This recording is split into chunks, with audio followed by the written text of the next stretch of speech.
Everyone, let's start our last chapter of Java named Java Server Pages, or you can abbreviate it as JSP. Right, तो अब हम आपका एक नया topic start करें जो कि आपका लास्ट टॉपिक भी है जावा का, जावा सर्वर पेजेस। राइट, तो इसको स्टार्ट करते हैं कि ये क्या होते हैं। तो सबसे पहले यहाँ पर आपका जावा सर्वर पेजेस की डेफिनेशन है कि क्या होता है JSP. So it is a technology used for developing dynamic web pages, right? So it is used for developing dynamic web pages. JSP allows you to embed Java code directly into HTML pages, making it easier to create dynamic content that can interact with databases, process user inputs and handle server side logic, right? तो JSP क्या करता है?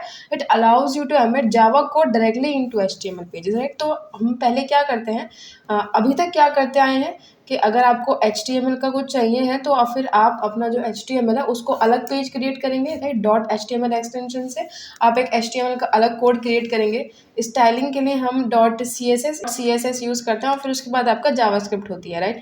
पर लेकिन JSP क्या करता है कि आप HTML में ही, राइट, तो जो आपका HTML का कोड है आप उसी के अंदर ही जावा का कोड भी लिख सकते हो, यानी कि लॉजिक्स भी लिख सकते हो। HTML में अभी तक हम क्या कर रहे थे, हम अभी तक सिर्फ स्ट्रक्चर लिख रहे थे। अभी JSP क्या करता है, JSP allows you to write HTML as well as your Java का लॉजिक, राइट। तो आप उसमें HTML भी लिख सकते हैं और उसके साथ साथ आप उसमें जावा का लॉजिक भी लिख सकते हैं। तो ये JSP का यूज़ केस की हेल्प से आप लोग बहुत बहुत सारी चीज़ें आसानी से कर सकते हैं, राइट। अपना जो वेब पेज है उसको डायनामिक बना सकते हैं, राइट। ये यूज़र की इनपुट को प्रोसेस करता है, आपके डेटा बेसिस के साथ इंटरेक्शन कैसे करना है आपको वो बताता है, राइट। और सर्वर साइड का जो भी लॉजिक होता है ये उसको भी हैंडल करने में आपकी हेल्प करता है। देन हमारा की फीचर्स ऑफ JSP, सबसे पहले आपका ईज ऑफ यूज़, राइट। तो यहाँ पर हम क्या करें कि आपका जो HTML का कोड होता है उसी में ही हम अपना जो जावा का लॉजिक है वो भी ऐड कर रहे हैं, राइट। तो यहाँ पे क्या होता है, आपको बार बार जो है कोड नहीं लिखना होता। जो जावा का लॉजिक है आप इसी में ही उसको ऐड कर रहे हैं। देन है आपका सेपरेशन ऑफ कंसर्न्स।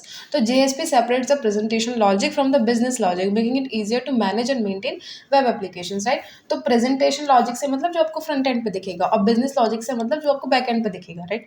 तो ये उन दोनों चीज़ों को ही सेपरेट करने के लिए भी हेल्पफुल होती है। इसमें आप क्या करते हैं, आप रीयूजेबल कॉम्पोनेंट्स जो होते हैं उनको यूज़ कर लेते हैं, जैसे कि आपका कस्टम टैग्स हैं, जावा बीन्स है, which can be use to encapsulate and reuse functionality across multiple pages.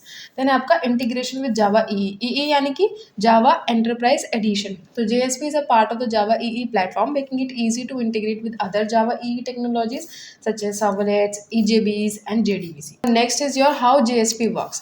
तो JSP काम किस तरीके से करता है यहाँ पर हमें वो समझना है। सबसे पहले आपका एक क्लाइंट है वो रिक्वेस्ट भेजेगा और वो रिक्वेस्ट किस फॉर्मेट में भेजेगा, HTTP में, right. Request to the server for a JSP page, right. तो यहाँ पर आपका जो क्लाइंट है उसने एक आपको रिक्वेस्ट भेजी आपके JSP, उसने यहाँ पे आपको एक रिक्वेस्ट भेजी सर्वर को कि वो एक क्या करे, हमको JSP पेज को जो है शो करवाए। देन आपका JSP कंपाइलेशन, अभी वहाँ पर कंपाइल हो रहा है। The web server Apache Tomcat compiles the JSP file into a servlet if it hasn't been compile already. तो कंपाइल नहीं है तो वो उसको कंपाइल करेगी। This servlet generates a HTML content dynamically, फिर वो आपका जो HTML का कंटेंट है उसको क्रिएट करेगी। देन है आपका सर्वलेट एग्जीक्यूशन, अभी जो सर्वलेट है उसका एग्जीक्यूशन होगा। The compile servlet processes the request, executes any embedded Java code, interacts with database और other resources and generates the HTML content, right. और है कि जैसे भी आपकी रिक्वेस्ट है उस रिक्वेस्ट के अकॉर्डिंग वो सब काम करेगी, राइट। तो आपका जो JSP पेज है वो सर्वर जनरेट करेगा, उसके बाद जो सर्वर है वो JSP से कॉन्टेक्ट करेगा, JSP का कंपाइलेशन होगा और फिर वो एक सर्वलेट जनरेट करेगा, फिर सर्वलेट एग्जीक्यूट होगा, राइट। उसको जो भी कुछ काम ने आपने जो भी कुछ काम दिया है वो काम करेगा, राइट। जैसे कि अगर आपको डेटाबेस में कुछ इंसर्ट करना है तो वो काम करेगा, राइट। और फिर उसके बाद आपको कुछ शो करवाना है HTML कंटेंट तो वो उसको जनरेट करेगा, राइट। तो उसके बाद है आपका रिस्पॉन्स। तो जो सर्वलेट है उसने जो आपका जो HTML का कंटेंट है उसको जनरेट किया है वो अभी उसको क्या करेगा, सेंड कर देगा, राइट, क्लाइंट के पास, ताकि आपको पता रहे कि हाँ अभी मैंने जो है मेरा जो काम है मेरा सब कुछ हो गया है। जैसे कि अगर आप किसी भी फॉर्म को जैसे आप किसी भी फॉर्म को भरते हो तो उसके बाद लास्ट में आता है ना सबमिटेड या फिर कुछ भी ऐसा, जैसे कि आपके दिमाग में रहे सबमिटेड ऐसा लिखा हुआ आता है, तो इससे आपके दिमाग में रहता है कि हाँ मेरा फॉर्म भर गया है और वो सबमिट भी हो गया है। तो कुछ इस तरीके का यहाँ पे सीन है। तो JSP किस तरीके से काम करती है, सिंपल सी चीज़ है कि क्लाइंट है उसने एक रिक्वेस्ट करी सर्वर को कि वो एक JSP पेज को जो है क्रिएट जनरेट करे, राइट। किसी एक जेएसपी पेज के लिए उसने एक रिक्वेस्ट करी तो जेएसपी का कंपाइलेशन होगा, अगर वो कंपाइल नहीं है तो उसका कंपाइलेशन होगा, अगर है तो कोई बात ही नहीं है। फिर उसके बाद एक सर्वलेट जनरेट होगा उस जेएसपी की हेल्प से, फिर उसके बाद जो आपका सर्वलेट है उसका एग्जीक्यूशन होगा, आपका जो भी कुछ रिक्वेस्ट है वो एग्जीक्यूट होगी, और उसके बाद एक HTML का कंटेंट जनरेट होगा, और फिर वो जो HTML का कंटेंट है, वो जो सर्वलेट है वो उस कंटेंट को आपको सेंड कर देगा, ताकि आपको पता रहे कि हाँ काम हो गया है मेरा। फाइन। देन हमारा benefits of using JSP. JSP को यूज़ करने का क्या बेनिफिट है? Simplified development, right. बहुत इजी है इसकी डेवलपमेंट, क्योंकि आपको जेएसपी में कम कोड लिखना होता है ट्रेडिशनल सर्वलेट्स के अकॉर्डिंग, राइट। सर्वलेट में ज़्यादा लिखना होता है, क्योंकि वहाँ पे HTML का अलग कोड होता है और आपका वेब पेज यानी कि सर्वलेट का लॉजिक का अलग कोड है। पर जेएसपी में क्या है, आप HTML के अंदर ही अपना जो लॉजिक है वो लिख सकते हैं। देन आपका improve readability, mixing HTML Java code directly in JSP pages making it easier for web designers and developers to work together, right. तो वो HTML पेज और जेएसपी, HTML और जावा दोनों पे एक ही टाइम पे काम कर सकते हैं, राइट। तो HTML भी उनके सामने रहेगी और जो जावा का कोड है वो भी उनके सामने रहेगा। देन है आपका रीयूजेबल कंपोनेंट्स। जेएसपी जो होती है वो आपको जो है जावा बीन्स और कस्टम टैग्स, राइट, उन सब का यूज़ से क्या होता है कि रीयूजेबिलिटी आपकी जो है एक्सटेंड हो जाती है। आप एक बार यूज़ करी हुई चीज़ को दोबारा यूज़ कर सकते हैं। This is are reusable component. Then आपका इंटीग्रेशन विद जावा ईई। तो ये सारी इसकी क्या है, इसकी बेनिफिट्स हैं। तो आप जो है जो जावा ईई जितनी भी चीज़ें हैं जावा ईई में एंटरप्राइज एडिशन में, उन सब से आप इंटीग्रेट कर सकते हैं, फिर कोई दिक्कत नहीं होने वाली, राइट। बहुत आसानी से इंटीग्रेशन हो जाएगा। हमारा सर्वलेट और जेएसपी जो है वो दोनों किस तरीके से डिफरेंट हैं, ये मुझे आपको एक्सप्लेन करना है। तो पहले मैं आपको सर्वलेट एक्सप्लेन करूँगी, थोड़ा सा जो हमने पिछले वाले चैप्टर में पढ़ाई है तो बस थोड़ा सा रिकॉल करेंगे, और फिर उसके बाद जेएसपी जो अभी हमने पढ़ा है उसको हम जानेंगे कि ये दोनों एक दूसरे से डिफरेंट किस तरीके से। तो सर्वलेट है, सबसे पहले सर्वलेट का पर्पस क्या होता है? Servlets are Java classes that handle HTTP request and generate responses. बहुत सिंपल है, राइट। वो HTTP एक रिक्वेस्ट आएगी, उसको हैंडल करेंगे और उसके अकॉर्डिंग रिस्पॉन्स वो जनरेट कर देंगे। They are design for controlling the business logic and handling server side processing. यहाँ पर क्या हो रहा है कि जो बिजनेस लॉजिक है, जो मतलब कि लॉजिक है आपकी जो पूरी वेब पेज है, ये उसको हैंडल कर रही है। यहाँ पर डिजाइनिंग का कोई पार्ट नहीं है, जो फ्रंट पे आपको दिखाई देगा वो कुछ नहीं है यहाँ पे, राइट। देन आपका सिंटैक्स। तो servlets are written entirely in Java. Servlet जो होती हैं वो सारी की सारी जावा में लिखी जाती है। HTML content generating by writing Java code which can make the code more complex and harder to read. जैसे कि अभी हमने पहले देखा था, उसमें हमने क्या करा था कि जावा के अंदर ही हमको पूरा इस तरीके से आपके HTML टैग्स को इंक्लूड करना पड़ता है। तो इसी तरीके से आपको पूरा नीचे तक आपको जावा के अंदर ही आपको आपकी HTML लिखनी पड़ती है, जिससे क्या होता है आपका जो कोड है वो बहुत ज़्यादा कॉम्प्लेक्स हो जाता है और हार्ड हो जाता है। Execution servlets are compiled into bytecode and executed by the servlet container Tomcat. Then इसके use cases best suited for processing and controlling tasks such as handling form submission, processing data, interfacing with databases, performing back and logic. तो इसका पूरा जो use case है वो यही है कि वो बैक एंड को ज़्यादा प्रेफरेंस देती है, और सर्वलेट्स की हेल्प से आप बैक एंड का जितना भी लॉजिक है उसको परफॉर्म कर सकते हैं। देन है हमारा जेएसपी। जेएसपी का क्या काम होता है? तो जेएसपी जो है is use for creating the presentation layer of a web application. It allows embedding Java code into HTML pages to generate dynamic content. यहाँ पर हम क्या करें कि आपका जो HTML का पेज होता है ना, उसके अंदर ही आप आपका जो जावा है उसको लिख सकते हैं, राइट। कोई दिक्कत वाली बात नहीं है, आप HTML के अंदर ही अपनी जावा को यूज़ कर सकते हैं। देन इसका syntax JSP pages are primarily HTML, right, with embedded Java code snippets. तो इसमें क्या हो रहा है कि वो जो जेएसपी है वो है एक HTML ही, उसमें बस जावा का छोटा छोटा सा पोर्शन जहाँ पे ज़रूरी है वो लिखा हुआ होता है बस, राइट। तो this make it easier to design web pages as the focus is on HTML with added Java for dynamic content. तो यहाँ पर क्या है, चीज़ें बनाना आसान है। क्यों? क्योंकि आप एक HTML का पेज ही क्रिएट कर रहे हो, तो HTML का पेज क्रिएट करना इतनी डिफिकल्ट चीज़ नहीं है। आप एक HTML का पेज क्रिएट करोगे और जहाँ जहाँ पर चीज़ों की ज़रूरत है, जहाँ जहाँ पर जावा के कोड की ज़रूरत है, जहाँ जहाँ पर जावा की लॉजिक की ज़रूरत है, आप वहाँ वहाँ बस उतनी ही जगह पर आप जावा का लॉजिक लिख रहे हो, तो राइट। देन है आपका एग्जीक्यूशन। मतलब मेनली जो आपका जेएसपी है ना, जावा सर्वर पेजेस, ये आपका एक HTML का ही कोड होता है, एक आपका HTML का ही कोड है जिसमें छोटी सी पोर्शन में आपका जावा है, राइट। तो आप इस तरीके से समझें कि अगर जो HTML है, जेएसपी है ये बेसिकली, तो जेएसपी को अगर आप समझें तो जो HTML है ये पूरा ये बड़ा वाला सर्कल है और इसके अंदर छोटा सा एम्बेडेड कहीं पर आपका जो है वो जावा है, राइट। तो आप कुछ इस तरीके से समझें। तो इसकी सब क्लास है, प्रॉपर सब क्लास है, सबसेट है, प्रॉपर सबसेट है वो HTML का, राइट। तो एग्जीक्यूशन, तो JSP pages are compiled into servlets, right. ध्यान से सुनना इस चीज़ को, जो जेएसपी पेजेस हैं वो पहले सर्वलेट्स में कंपाइल होते हैं, राइट। उनको कंपाइल करके सर्वलेट में कन्वर्ट किया जाता है by the servlet container before execution, right. उसको सर्वलेट में कन्वर्ट करना है हमको। The compile servlet handle the request and generate responses. काम सर्वलेट ही कर रहा है ना। At the end of the day servlet ही ये काम कर रहा है कि वो कंपाइल होकर सर्वलेट बन रहा है, राइट। और फिर वो जो सर्वलेट का कंटेनर है वो उस चीज़ को, रिक्वेस्ट को हैंडल कर रहा है और उसके ऊपर फिर जनरेट कर रहा है आपके रिस्पॉन्स को। इसके best suited for presentation task such as displaying data dynamically, rendering user interface and generating HTML content. आप इसकी हेल्प से एचटीएमएल का जो कंटेंट है उसको बहुत आसानी से क्रिएट कर सकते हैं, राइट। देन इन की डिफरेंस, राइट। तो इन दोनों में डिफरेंस क्या है ये बहुत ज़्यादा ज़रूरी है जानना। तो सर्वलेट जो होते हैं can become complex and harder to manage as they mix business logic and HTML generation within Java code, right. यहाँ पर क्या होता है कि सर्वलेट में जो आपका जावा होती है ना, जावा के अंदर आप एचटीएमएल लिख रहे हैं, राइट। तो यानी कि जब आप जावा के अंदर एचटीएमएल लिखते हैं तो एचटीएमएल के तो पूरे टैग्स लगेंगे, राइट। तो सारे टैग्स उसमें इंक्लूड करना वो बहुत हार्ड हो जाता है। पर जेएसपी में क्या होता है कि वो एक एचटीएमएल का कोड है, उसके अंदर आप कहीं से जावा कोड को ऐड कर रहे हैं। तो easier to manage presentation logic as it allows writing HTML with embedded Java code, separating design from logic. That's it. Development speed requires writing more Java code to generate HTML content, right? Faster development for web pages as you primarily write HTML with inline Java code, है ना। तो Java जो होती है वो बहुत छोटी सी आप inline में लिख सकते हैं, पर वहीं अगर आप Java के अंदर HTML लिख रहे हैं तो HTML के लिए तो पूरे टेक्स्ट चाहिए, तभी आपकी HTML लिखी जाएगी।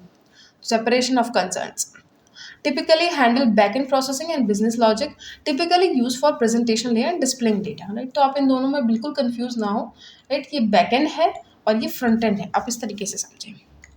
यानी आपका combining servlets and JSP, often servlets and JSP are used together in a model view controller MVC architecture. Model view controller, वहाँ पर आपका सर्वलेट और जेएसपी, बैकएंड और फ्रंट एंड ये यूज होते हैं, राइट। सर्वलेट और servlet act as a controller, right. वो चीज़ों को कंट्रोल कर रहा है, that handle request processing, business logic and data manipulation. तो सर्वलेट क्या करता है कि वो बैकएंड का सब काम देख रहा है, राइट। तो वो वहाँ पे आपका जितने भी लॉजिक हैं, जितने भी मैनिपुलेशन है, जितने भी रिक्वेस्ट, उनकी प्रोसेसिंग, ये सब सर्वलेट करेगा। जेएसपी क्या करेगा, वो एक व्यू की तरह है, दैट आपको सामने से क्या दिख रहा है, right. That render the final HTML content to be display to the user, right. और जो आपको at the end of the day आपको स्क्रीन पर क्या शो विजिबल होगा वो भी जीएसपी देख रहा है, राइट। एचटीएमएल कंटेंट को जो जनरेट किया गया है, जो आपका डेटा का मैनिपुलेशन हुआ है, जो आपकी रिक्वेस्ट हैंडल करेगी ये सर्वलेट के द्वारा, फिर उसको जेएसपी पेज पर एचटीएमएल की हेल्प से किस तरीके से आपको डिस्प्ले करवाना है वो जेएसपी का काम है, राइट। तो जेएसपी जो है वो आपका जो है फेस है, और जो सर्वलेट है वो आपके गुण हैं कि आप किसी काम को किस तरीके से करते हैं, राइट। तो आपके गुण ही आपके चेहरे पर एक अलग सी निखार लाते हैं। तो वही सारी चीज़ें आप यहाँ पर ध्यान से समझिए। Model one architecture, what is this model one architecture? Okay, so in the model one architecture the JSP page handles both the presentation logic and the business logic. तो मॉडल वन आर्किटेक्चर में क्या होता है कि जो आपका JSP है वो आपका फ्रंट एंड का भी काम करता है और वही आपका बैक एंड का भी काम करता है, राइट। वही आपका बैक एंड का भी काम करता है।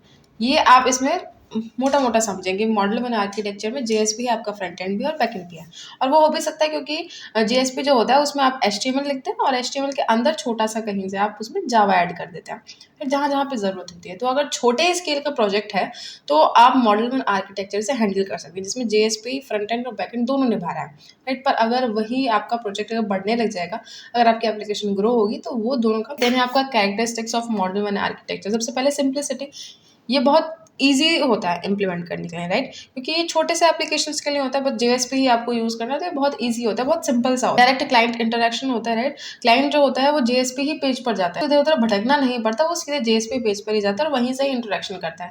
देन आपका मिक्स्ड लॉजिक, यहाँ पर प्रेजेंटेशन और बिजनेस लॉजिक दोनों ही जेएसपी पेज पर ही लिखे हुए हैं। सिंपल फ्लो, यानी कि आपका जो रिक्वेस्ट है वो किस तरीके से यहाँ पर मॉडल वन आर्किटेक्चर में हैंडल करी जाएगी। सबसे पहले आपका क्लाइंट रिक्वेस्ट, तो क्लाइंट है उसने एक रिक्वेस्ट सेंड करी जेएसपी पेज को, तो जेएसपी पेज क्या करेगा, तो JSP page process the request, interact with the model, right, and generates a response. Right. वो किसी भी मॉडल से जिस पर भी आपने वो लिखा हुआ है उससे इंटरेक्ट करेगा और आपका रिस्पॉन्स जो है वो जनरेट करेगा। तो JSP page sends the response back to the client. अभी उसको वो जो उसने रिस्पॉन्स जनरेट किया है उसको वो क्लाइंट को दोबारा से सेंड कर देगा। देन आपका मॉडल टू आर्किटेक्चर, आप मॉडल व्यू कंट्रोलर भी बोलते हैं उसको, राइट। इसमें क्या होता है, इसमें 3 कंपोनेंट्स होते हैं। एक होता है आपका मॉडल, एक होता है आपका व्यू और एक है आपका controller. Model, view, controller. This model provides a clean separation of concerns, making it easier to manage and scale the application, right. अगर आपकी बड़ी एप्लीकेशन है तो आप MVC को यूज़ करें, राइट। यहाँ पर क्या होता है, आपकी चीज़ें जो हैं वो अलग अलग तरीके से लिखी हुई हैं, राइट। तीनों चीज़ें अलग है, मॉडल अलग है, व्यू अलग है और कंट्रोलर अलग है। तो इसकी कैरेक्टरिस्टिक्स क्या है, separation of concerns, presentation, business logic and control logic are separated. Scalability, suitable for large and complex applications, right. जो कि आपकी बड़ी एप्लीकेशंस हैं, कॉम्प्लेक्स एप्लीकेशंस हैं, उनके लिए सूटेबल है। Reusability, components can be reuse across different parts of the application, right. अगर आपने कोई चीज़ कहीं पर लिख दी तो आप उसको कहीं और भी जा करके यूज़ कर सकते हैं। देन आपका कंपोनेंट्स, तो model represents the business logic and data, Java beans और पोजोस। व्यू, ये आपका presentation layer, JSP। Controller manage the flow of the application and handle user request, तो सर्वलेट, राइट। तो ये आपका तीनों चीज़ें आपको समझ आ गई होंगी। इसका एग्जांपल फ्लो भी देख लेते हैं। तो क्लाइंट की रिक्वेस्ट आई सबसे पहले कंट्रोलर के पास। The controller process the request, interact with the model to fetch और update data and decide the appropriate view to render, right. तो कंट्रोलर के पास आई, उसने रिक्वेस्ट को प्रोसेस किया, उसने देखा, इंटरेक्ट किया उसने अपने मॉडल और व्यू के साथ कि क्या क्या चीज़ें अपडेट करनी है, क्या क्या चीज़ें दिखानी है, क्या नहीं दिखानी। तो फिर बात जाती है मॉडल के पास। तो मॉडल क्या करता है, जितना भी लॉजिक है उसको हैंडल करता है और डेटाबेस के साथ इंटरेक्ट करता है। अगर आपको कुछ भी ऐड करना है डेटाबेस में वो यहाँ पर होगा, कुछ फैच करना है वो यहाँ पर होगा। और व्यू आपको वो स्क्रीन पर क्या दिखाएगा, the controller forwards the request, the controller forwards the request to the JSP page view which generates a HTML response, right, जो कि आपका रिस्पॉन्स जनरेट करेगी और फिर आपका रिस्पॉन्स आपको मिल जाएगा आपके क्लाइंट को। Now let's see explain how the web server creates a web page using JSP. Okay, इसको स्टार्ट करते हैं। सबसे पहले the process starts when a client sends a HTTP request for a JSP page. The web server receives the HTTP request for the JSP page, right. तो जो server है उसने वो रिक्वेस्ट को रिसीव किया। देन आपका जो वेब सर्वर है वो उस रिक्वेस्ट को सर्वलेट कंटेनर के पास भेज देगा, part of the web server responsible for handling servlets in JSP। Check compilation, वो चेक करेगा कि कंपाइल है या नहीं, right. The servlet container check if the request JSP page has already been compiled, JSP has been compiled before and the source file hasn't changed, the existing servlet is used, right. जो आपने servlet create किया है, right, वो उसको use करेगा अगर आपने उसमें चेंजेस नहीं किए। पर वहीं अगर आपने उसको कंपाइल नहीं किया है, चेंजेस उसमें किए हैं, तो जो आपका कंपाइलर है वो उसको कंपाइल करेगा। तो आपका जो सर्वलेट कंटेनर है वो कंपाइल करेगा, राइट। देन है आपका translate JSP to servlet. The servlet container translate the JSP file into a Java servlet source file. This involves converting JSP tags and embedded Java code into equivalent Java statements, right? अभी हम क्या कर रहे हैं, जो JSP है उसको servlet में convert कर रहे हैं, compile servlet. The translated servlet source file is then compiled into a Java bytecode class. The servlet container loads the compiled servlet class, right. The servlet service method is called which handles the request, right. यहाँ पे अभी जितनी भी आपकी request है वो सारी handle करेगी। आपका generate response, the servlet processes the request, executes any embedded Java code, interacts with backend system and generates the HTML content for the response, right. यहाँ पे क्या हो रहा है कि जो आपका जो सर्वलेट है वो आपकी रिक्वेस्ट को प्रोसेस करेगा, उसको एग्जीक्यूट करेगा, फिर उसके बाद वो आपको जो बैकएंड है उससे इंटरेक्ट करेगा और फिर आपका जो HTML कंटेंट है जो कि उसको रिस्पॉन्स के तौर पर दिखाना है उसको जनरेट करेगा, right? The generated HTML content is written to the HTTP servlet response object, right? आप एक ये वाला ऑब्जेक्ट क्रिएट करेंगे और वो इस वाले ऑब्जेक्ट पे आपको जो है रिटर्न कर दिया जाएगा। The servlet container sends the HTTP response containing the generated HTML content back to the client, right? अब रिस्पॉन्स जनरेट किया है वो क्लाइंट के पास चला जाएगा। Browser renders, the client receives the HTTP response, okay. अभी जो आपका क्लाइंट है उसने जो आपकी रिस्पॉन्स है उसको रिसीव कर लिया है। I hope you get each and every point. Eclipse IDE पर आ जाएंगे, राइट। तो सर्वलेट जब मैंने आपको एक्सप्लेन किया था तो उसमें सारा सेटअप वगैरह हो गया होगा सबका, सर्वर्स वगैरह, राइट। तो अभी उसके बाद आपको क्या करना है कि आपने जो भी क्लास खोली है, जो भी पैकेज खोला हुआ है, राइट, इसी में आप SRC में जाएंगे, मेन में जाएंगे, वेब में जाएंगे, यहाँ पे आप अपना एक नया JSP क्रिएट करेंगे और इस पर आप न्यू में जाएंगे और आपने एक JSP फाइल बनाएंगे न्यू, ठीक है। ये मैंने यहाँ पे बना रखी है, राइट। और जैसे ही आप JSP फाइल बनाएंगे तो ये जितना भी है ना ये सब कुछ लिखा हुआ आएगा, राइट। तो ये जो चीज़ लिखी है ये मैंने खुद से ऐड करी है, राइट। तो यहाँ पर हम क्या करें कि आपका जो मैसेज है हेलो वर्ल्ड, इसको हम प्रिंट करवाएंगे, राइट। तो ये जितना भी ये लॉजिक है ये HTML का तो नहीं है, ये जावा का है। तो I am just showing you that how the Java code is embedded in the HTML in a JSP page, right. तो I am just going to run this, right? So run as,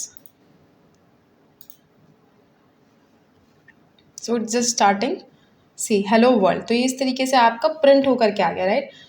although it is a web page, it's a, तो यहाँ पर HTML का tax follow होने चाहिए, HTML की चीज़ें follow होनी चाहिए, बट क्योंकि ये JSP है तो यहाँ पर अगर आप जावा भी लिखेंगे तो वो भी अच्छे से काम करेगी, राइट। तो I hope you all get it. आपका एक फॉर्म है, राइट। तो यहाँ पर हम यूज़र नेम और पासवर्ड लेंगे यूज़र से और फिर चेक करेंगे कि वो सही है या नहीं। अगर उसका सही है तो हम उसको एंट्री देंगे, नहीं तो नहीं देंगे, राइट। और उसके लिए हमने यहाँ पे दूसरा JSP भी लिखा है जिसकी हेल्प से हम उसको एंट्री देंगे। तो यहाँ पर लिखा है if admin dot equals user name and password dot equals password, right. तो यहाँ पे क्या है कि जो यूज़र नेम है वो एडमिन है और जो पासवर्ड है वो ये वाला पासवर्ड है, राइट। तो पासवर्ड जो है बेसिकली वो पासवर्ड ही है। तो आप इसको चेक करेंगे, राइट। तो इसी तरीके से चेक होता है वेब पेजेस पर भी। यहाँ पे लिखा है simple validation real application validate against a database, right. तो ये सारी चीज़ें आप डेटाबेस से कनेक्ट करके करेंगे। बाहर लोग लॉगिन वगैरह करते हैं तो आप डेटाबेस की हेल्प से लॉगिन करते हैं। वहाँ पर डेटाबेस के अंदर आपका जितना भी सिस्टम है, जो कि आपका यूज़र नेम है, जो कि आपका पासवर्ड है, वो एक डेटाबेस में सेव होता है और उसके अकॉर्डिंग वो चेक होता है, राइट। तो यहाँ पर हमने एक कॉमन सा JSP बनाया और उसके अंदर हमने अपना स्ट्रिंग यूज़र नेम पास किया है। डॉट गेट पैरामीटर से हमने यूज़र नेम को गेट कर लिया है। ये रहा यहाँ पे आपका यूज़र नेम, राइट।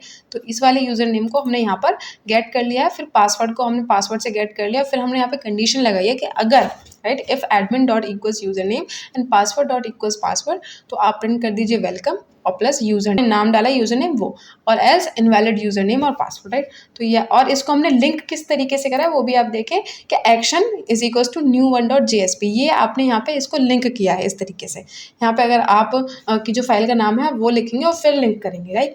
तो I am just going to run this. तो रन एज, सेव करेंगे आप इसको पहले, गेट यूज़र नेम। तो I am just writing user name क्योंकि हमने एडमिन डाला था, तो I am just writing correct information. तो एडमिन, और उसके बाद हम यहाँ पर डालेंगे पासवर्ड। तो पासवर्ड क्या था, पासवर्ड ही था पासवर्ड।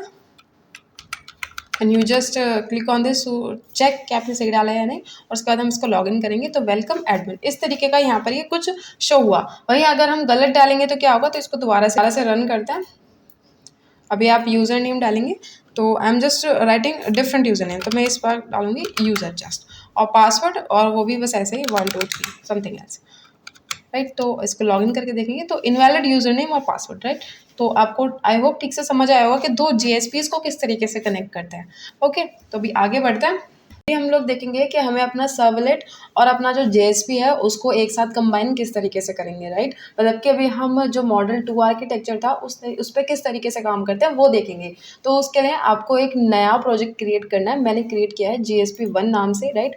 और उसके अंदर और आपको ये डायनेमिक वेब प्रोजेक्ट के ही टाइप का जनरेट कर, उसके अंदर आपका जो जावा रिसोर्सेज है उसमें आप SRC मेन जावा जो है इसमें आप अपना एक पैकेज क्रिएट करेंगे। मैंने सर्वर पेज के नाम से क्रिएट किया है, ओके। उसके बाद मैंने एक HTML फाइल क्रिएट करी है। यहाँ पर ही क्लिक करके आप इस तरीके से न्यू पर जाएंगे और आपको जिस भी टाइप की फाइल बनानी है बना सकते हैं। HTML फाइल टाइप मैंने क्रिएट की है।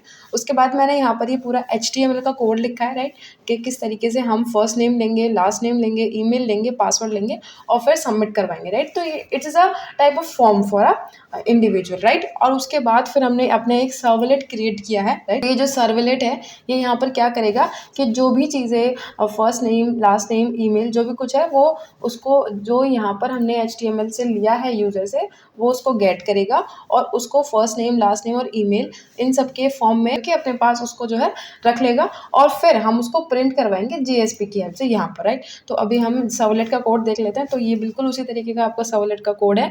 यहाँ पर आप देखें कि एक्शन जो था रजिस्टर, राइट, और यहाँ पर आपने वेब सर्वलेट रजिस्टर, ये दोनों चीज़ें सेम होनी चाहिए इन दोनों को लिंक करने के लिए, राइट। तो हम टेलिंग कि आप किस किस तरीके से लिंक करेंगे, राइट। तो यहाँ पर और फिर उसके बाद यहाँ पे हमने क्या किया, first name is equal to request dot get parameter first name. ये जो आपका फर्स्ट नेम है ये हमने यहाँ से गेट कर लिया और इसी तरीके से हम सारी चीज़ें गेट कर लेंगे। और request dot set attribute, first name आप फर्स्ट नेम के नाम से सेट करेंगे, लास्ट नेम आप लास्ट नेम के नाम से सेट करेंगे और ईमेल को आप ईमेल के नाम से सेट कर देंगे। ये आपने सबने एट्रीब्यूट जो भी आपने थे वो सेट कर दिया। और उसके बाद अब क्या मेथड होता है जिसकी हेल्प से रिक्वेस्ट डिस्पैचर एक मेथड होता है। यू कैन सी कि it is a method returns a request dispatcher object that acts as a wrapper for a resource located at a given path. A request dispatcher object can be used to forward a request to the resource or to include the resource. यानी कि ये क्या करेगा कि out.jsp यानी कि इस वाली फाइल को ये सारी चीज़ें फॉरवर्ड कर देगा, क्या, रिक्वेस्ट और रिस्पॉन्स दोनों चीज़ें वो उसको फॉरवर्ड कर देगा, रिक्वेस्ट और रिस्पॉन्स। तो ये सारी चीज़ें वो उसको क्या कर रहा है, फॉरवर्ड कर रहा है। तो यानी कि ये सारी चीज़ें वो उसको फॉरवर्ड कर देगा। और फिर जेएसपी क्या करेगा, जेएसपी यहाँ से क्या करेगा कि आपका जो फर्स्ट नेम है रिक्वेस्ट डॉट गेट एट्रीब्यूट से वो लेगा और लास्ट नेम और ईमेल लेगा और फिर उसके बाद रजिस्ट्रेशन सक्सेसफुल दिखा करके और ये सारी चीज़ें उसको दिखा देगा, शो करवा देगा, राइट। तो इसको अभी हम रन index.html पेज से ही रन करेंगे। अगर आप इनमें से किसी से रन करेंगे तो ये ठीक से रन नहीं होगा, ये खाली नल प्रिंट करके आ जाएगा। अगर आप करके भी देखें तो आप इसमें रन एज करें और run on server and just select any of this और नेक्स्ट करेंगे, आप फिनिश करेंगे तो ये ऐसे नल प्रिंट होकर के आएगा, राइट। यहाँ पे पूरा काम नहीं हो रहा है। तो आपको कहाँ से रन करना है, index.html से आपको रन करना है। तो you just run on this and run as run on server और यहाँ पर देन आपका next and then your finish, right. तो यहाँ पर आप अपना फर्स्ट नेम डालें, जो भी कुछ आपको डालना है, आई एम जस्ट राइटिंग CYA और उसके बाद आप लास्ट नेम डाल दें, बाद आप अपना लास्ट नेम डाल दें, राइट, जो भी कुछ आपको डालना है। तो again I am writing CYA और उसके बाद आप ईमेल डालें। तो आपको बिल्कुल ईमेल के फॉर्म में ही ईमेल डालना होगा क्योंकि वहाँ पे डिक्लेयर है कि ये ईमेल के फॉर्म में ही होना चाहिए। उसके बाद आप यहाँ पे पासवर्ड डालेंगे तो 1 2 3 4 5 6 मैंने ऐसे डाल दिया और then I am just writing register. तो you can see first name last name email ये सारी चीज़ें प्रिंट हो गई और रजिस्ट्रेशन सक्सेसफुल इस तरीके से आपको शो हो गया। ओके, तो अभी इसको हटाते हैं यहाँ से। तो आपको आई होप आपको समझ आया कि हमने अपना जो सर्वलेट है और अपना जो जेएसपी है वो किस तरीके से लिंक किया, राइट। तो अगर आपको कुछ भी ना समझ आया हो तो प्लीज़ मुझे बता देना, ठीक है। अभी हम आप लोगों का देखेंगे custom tag library. Custom tag library क्या करती है कि आप लोगों को डिफाइन करने के लिए पूरा मौका देती है। आप जो टैग हैं जो आप यूज़ कर रहे हैं वो पहले से डिफाइन टैग आप यूज़ कर रहे हैं, पर लेकिन अगर आप चाहते हैं कि आप अपना कुछ डिफाइन करके टैग यूज़ करना चाहते हैं उस टाइम पे आप कस्टम टैग लाइब्रेरी को यूज़ करते हैं। आप खुद का एक कस्टम टैग क्रिएट करेंगे और फिर उस टैग को आप जो है उस टैग की लाइब्रेरी को आप इंपोर्ट कर सकते हैं अपने जेएसपी में और उसको यूज़ कर सकते हैं, राइट। तो उसके लिए आपको कुछ स्टेप्स को फॉलो करना होता है। सबसे पहले आपका जो स्टेप होता है, तो I am just writing step 1। First step में आप लोग क्या करते हैं, आपको एक टैग हैंडलर क्लास बनानी होती है। क्या, टैग हैंडलर क्लास आपको बनानी होती है। टैग हैंडलर क्लास हम लोग यहाँ पर बना रहे होते हैं जो कि आपकी .java एक्सटेंशन की ही होती है, यानी कि आपको एक जावा की ही फाइल क्रिएट करनी है और उसमें आप लोग क्या करेंगे, अपना एक जावा की फाइल क्रिएट करेंगे बहुत अच्छे से और उसके अंदर आप अपना जो है एक जो भी कुछ आपको टैग क्रिएट करना है उसको डिफाइन कर देंगे। क्या करेंगे, आपकी एक क्लास होगी, राइट, जो कि एक्सटेंड करेगी, राइट, जो कि आपकी एक्सटेंड करेगी किस चीज़ को, सिंपल टैग सपोर्ट को। किस चीज़ को, आपका, आप you just right simple tag support और वो उसको एक्सटेंड करेगी और उसके बाद आप उसकी जो मेथड्स हैं आप उनको यूज़ कर सकते हैं, राइट। तो अभी हम क्या करेंगे कि हम डू टैग जो आपका मेथड है उसको यूज़ करेंगे और उसको डिफाइन करेंगे कि हमको क्या काम करवाना है। सपोज़ आपको कुछ भी प्रिंट करवाना है, राइट, तो फिर we just write get.jsp context .get out .write और उसके बाद आप उसको प्रिंट करवा सकते हैं। कोई भी आप कंडीशन लिखेंगे यहाँ पे, किसी भी कंडीशन को आप यहाँ पर लिखेंगे, जिस भी कंडीशन से आपका काम होगा तो वो कंडीशन लिख के अगर आपको कुछ प्रिंट करवाना है, you just right get JSP content और उसके बाद गेट आउट यानी कि प्रिंट करवाने वाला गेट आउट .write और यहाँ पर आपका जो है वो राइट हो जाएगा हेलो, राइट। और यहाँ पे आपको कुछ प्रिंट करवाना है, कुछ भी, मतलब ये मैंने बस सिंपल सा डाल दिया, यहाँ पे आप वो चीज़ प्रिंट करवा सकते हैं, राइट। तो ये वैसे आपको एग्जांपल मैंने बस इस वजह से बताया कि किस तरीके से आपको क्रिएट करना है। सबसे पहले एक टैग हैंडलर क्लास बनाएंगे जिसमें आप अपना जो टैग है उसको डिफाइन करेंगे।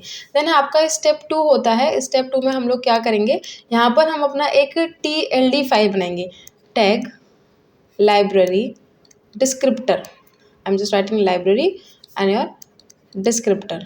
आप TLD फाइल बनाएंगे, राइट, और वो जो फाइल होगी वो आपकी .TLD एक्सटेंशन की होगी। आप उसका कुछ भी नाम दे सकते हैं, राइट, और वो आपकी एक XML फाइल होगी। .TLD एक्सटेंशन से आप उसको क्रिएट करेंगे, TLD टाइप की एक फाइल क्रिएट करेंगे और उसमें जो भी चीज़ें होती हैं वो आपको ऑलरेडी रिटन आएंगी। आपको जस्ट उसको डिफाइन करना है किस चीज़ को। आप एक टैग लिखेंगे, आपका टैग, राइट। इस तरीके का आप टैग लिखेंगे और उसमें आप अपने टैग का नाम देंगे, जो भी आपका टैग का आप नाम रखने वाले हैं, राइट। और फिर उसके बाद आप उस टैग की क्लास भी आपको डिफाइन करनी है कि वो कहाँ पर आपने लिखा हुआ है, तो you just right tag class, right. और उसकी पूरी लोकेशन, जैसे कि आपकी जो क्लास है ना, इस क्लास का नाम आप यहाँ पे पास करेंगे और फिर उसमें आप उसके एट्रीब्यूट्स डालेंगे, राइट। और उसमें आप उसका बॉडी कंटेंट भी डालेंगे कि बॉडी का क्या क्या कंटेंट रहेगा, अगर एम्प्टी रहेगा तो एम्प्टी रखेंगे और एट्रीब्यूट्स डालेंगे क्या क्या एट्रीब्यूट्स रहेंगे। और जो एट्रीब्यूट्स हम लिख रहे हैं वो नेसेसरी हैं, अगर रिक्वायर्ड हैं, बहुत ज़्यादा ही रिक्वायर्ड हैं तो आप ट्रू करेंगे, अगर रिक्वायर्ड नहीं है तो आप फॉल्स कर देंगे। और इस तरीके से आप फिर आपकी जो ये टैग है आप उसको क्लोज कर देंगे, राइट। और आपकी जो टैग लाइब्रेरी है उसको भी आप क्लोज कर देंगे, राइट। ये यहाँ पे आपका टैग लाइब्रेरी से स्टार्ट होगा। ये आपको खुद से नहीं लिखना होगा, जैसे ये आप क्रिएट करेंगे TLD फाइल डॉट एक्सटेंशन से, तो वो आपको ऑलरेडी सारी चीज़ें क्रिएटेड मिलेंगी, बस आपको डिफाइनिंग करनी होगी आपके टैग के वाले ब्लॉक्स के अंदर, राइट। तो आपका स्टेप 3 होता है use a custom tag in GSP page, right. तो अब मैं यहाँ पे आपका स्टेप 3 मेंशन कर देती हूँ। स्टेप 3 में हम क्या कर रहे हैं कि we are just use your own custom tag, use the custom tag. तो अब यहाँ पे आप अपना जो कस्टम टैग है उसको यूज़ कर सकते हैं।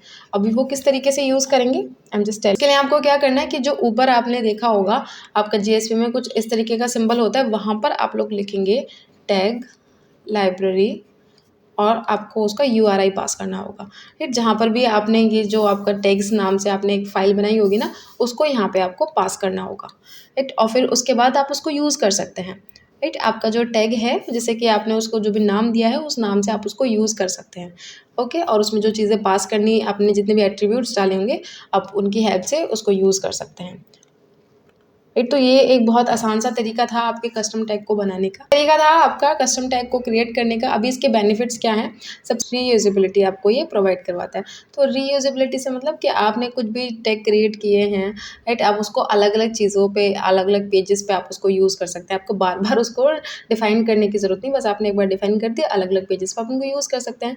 And second thing is your encapsulations, right. तो इनकैप्सुलेशन आपको सभी को ही पता है, राइट। क्या इनकैप्सुलेशन क्या होता है, आई am just also explaining it right now. So encapsulation का मतलब होता है कि आप जो अपना जो मेथड्स हैं, एट्रीब्यूट्स हैं, उन सारी चीज़ों को एक ही ब्लॉक में आप उसको एक ब्लॉक में आप उसको मर्ज कर देते हैं, एक ब्लॉक में आप उसको लॉक कर देते हैं, वो इनकैप्सुलेशन होता है। यानी कि एक चीज़, किसी भी फंक्शन से रिलेटेड हर चीज़ें, एट्रीब्यूट हो गए, मेथड्स हो गए, वो एक ही कैप्सूल में पड़े हुए हैं, उनको हम इनकैप्सुलेशंस बोलते हैं। तो आपका जो बेनिफिट्स हैं कस्टम टैग के, वो ये आपको इनकैप्सुलेशन प्रोवाइड करता है। आपका जो टैग आपने डिफाइन किया है वो अलग ही जगह पर रहेगा, राइट। उसके बाद है आपका सेपरेशन ऑफ कंसर्न्स, राइट। इसकी हेल्प से आपको सेपरेशन मिलता है चीज़ों का, आप यहाँ पे लिख सकते हैं just separation, right.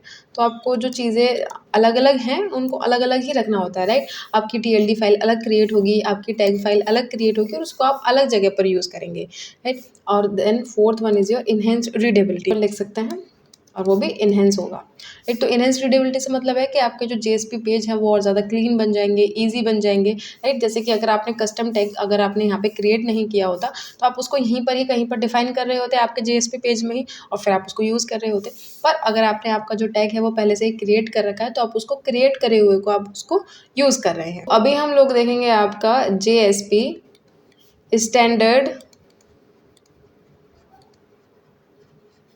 Tag library, right. तो यहाँ पर आपकी वो सारी चीज़ें हैं जो कि आपकी पहले से ही रिटन है, सारी क्रिएटेड हैं, स्टैंडर्ड चीज़ें हैं, आपको कुछ डिफाइन नहीं करना है, just going to use that, right. तो आप उसका यूज़ कर सकते हैं, राइट। अपना जो GSP है उसको और ज़्यादा एफिशिएंट बना सकते हैं और ज़्यादा खूबसूरत बना सकते हैं, राइट। तो इन सब चीज़ों को हेल्प करके, इन सारे टैग्स को हेल्प करके। तो सबसे पहले है आपका कोर टैग्स, राइट। तो कोर टैग का मतलब है यहाँ पर जस्ट राइटिंग कोर टैग्स। तो कोर टैग्स में क्या होता है, टैग के जो बेसिक ऑपरेशन होते हैं वो होते हैं iteration, right, conditionals, URL management etcetera, ये सारे इसके बेसिक ऑपरेशन होते हैं। यहाँ पे आप क्या कर रहे होते हैं, आइटरेट करवा रहे होते हैं किसी भी चीज़ को। अगर आपको आइटरेट करवाना है तो आप वहाँ पे क्या यूज़ करेंगे, योर कोर टैग्स, और इसको लिखा किस तरीके से आता है, C, राइट। और इसमें अगर आपको कोई चीज़ कंडीशंस लिखनी है तो यू जस्ट राइट C और if, और यहाँ पे आप कंडीशन डाल देंगे, ये आपकी कंडीशन के लिए यूज़ हो जाएंगे। आपको आइटरेशन करवानी तो C फॉर ईच, तो ये आपका आइटरेशन के लिए हो जाएगा कि हर एक के लिए आपको क्या क्या प्रिंट करवाना है, राइट। आपको किसी दूसरे URL पे जाना है तो यू जस्ट राइट रीडायरेक्ट, और आप एक दूसरे ही URL पे डायरेक्ट हो जाएंगे। तो ये आपका होगा कोर टैग्स। और उसके बाद है आपका सेकंड, वो है आपका फॉर्मेटिंग टैग्स, देन है आपका फॉर्मेटिंग टैग्स। इसका क्या यूज़ होता है, ये आपका अगर आपको डेट है, ये सारी चीज़ें अगर आपको डालनी है तो उसमें डेट्स हैं, नंबर्स हैं, मैसेजेस हैं, उन सबके साथ जब आपको डील करना है तो आप फॉर्मेटिंग टैग्स को यूज़ करते हैं, फॉर्मेटिंग टैग्स का यूज़ करते हैं। और आपको इसको किस तरीके से लिखना होता है, यू जस्ट राइट FMT और उसके बाद you can write format date, जो भी आप लोग इसमें यूज़ करना चाहें। I'm just writing format date और आप इसकी हेल्प से आपकी जो डेट है उसको फॉर्मेट कर सकते हैं। Then third one is your XML tags. What? XML tags. तो XML टैग जो होते हैं वो आपका डेटा का मैनिपुलेशन है, ट्रांसफॉर्मेशन है टेक्स्ट का, उन सब के लिए आपके वो हेल्पफुल होते हैं और इसको आप डिफाइन करते हैं X के साथ। ये आपके जो टैग्स है या XML टैग, ये सब कुछ है वो आपका XML के डॉक्यूमेंट पर ही लगेगा, राइट। अगर आपको कुछ लूप लगवाना हो, जैसे कि यहाँ पे अपने फॉर ईच लिखा है ना, अगर आप ये X के अंदर लिखेंगे फॉर ईच तो ये आपका XML का जो डॉक्यूमेंट है उस पर लग रहा होगा, राइट। तो XML टैग्स खाली XML डॉक्यूमेंट्स के लिए यूज़ होते हैं। And your fourth one is your SQL tags. What?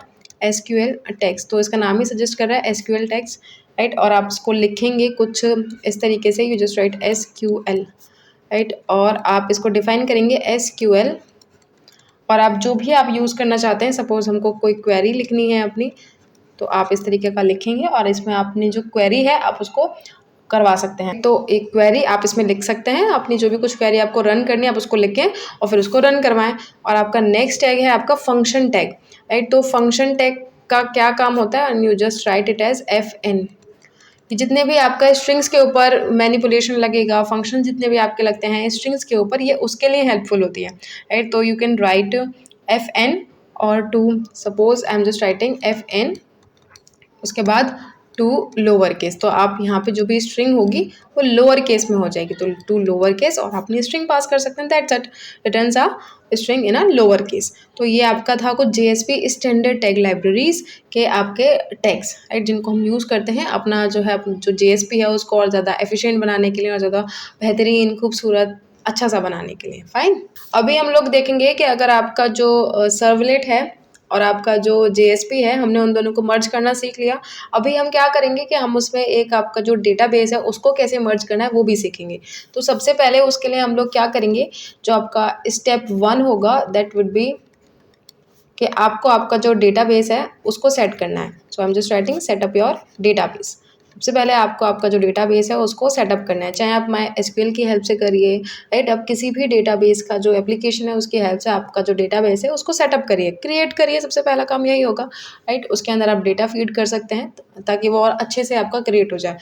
Then आपका स्टेप 2 जो होगा वो होगा कि आपको आपका जो ड्राइवर है उसको ऐड करना है। तो क्योंकि हम जावा पे काम करें तो हम writing add JDBC driver to your project, right. हम अपने प्रोजेक्ट में एक JDBC का जो ड्राइवर है उसको ऐड करेंगे, राइट। वो आप उसमें क्या करेंगे, आपका जो JDBC का ड्राइवर है आप उसको अपना जो प्रोजेक्ट है उसमें ऐड करेंगे।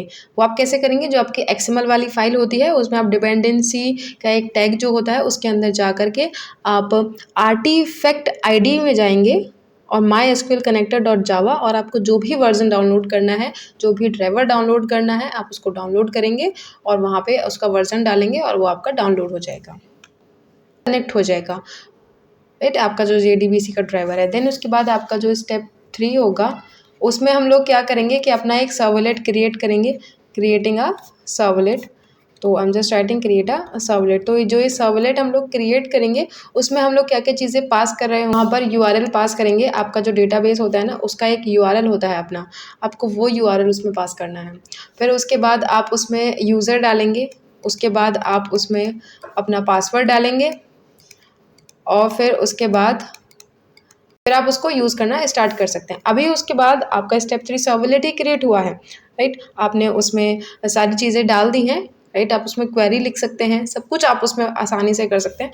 फिर उसके बाद आपका जो स्टेप 4 है उसमें हम लोग क्या करेंगे, आपका एक JSP क्रिएट करेंगे जिसमें कि वो सारी चीज़ें डिस्प्ले होंगी और आप उसको अपना जो सर्वलेट है उससे कनेक्ट कर देंगे, राइट। वो मैंने आपको सिखाया है। तो आप बिल्कुल उसी तरीके से आपका क्या होगा, आपका एक डेटाबेस के साथ कनेक्शन हो जाएगा और आपका सर्वलेट क्रिएट हो जाएगा, आपका JSP पेज भी कनेक्ट हो जाएगा। तो that's how you can connect a database to your servlet, right. तो that's a very easy process, right. आपको स्टेप्स पता होने चाहिए, मैंने सारे आपको स्टेप्स दे दिए हैं। So I hope you all like the video, right, or you understand each and every. For this video, wait for the next video. Until then, code yourself.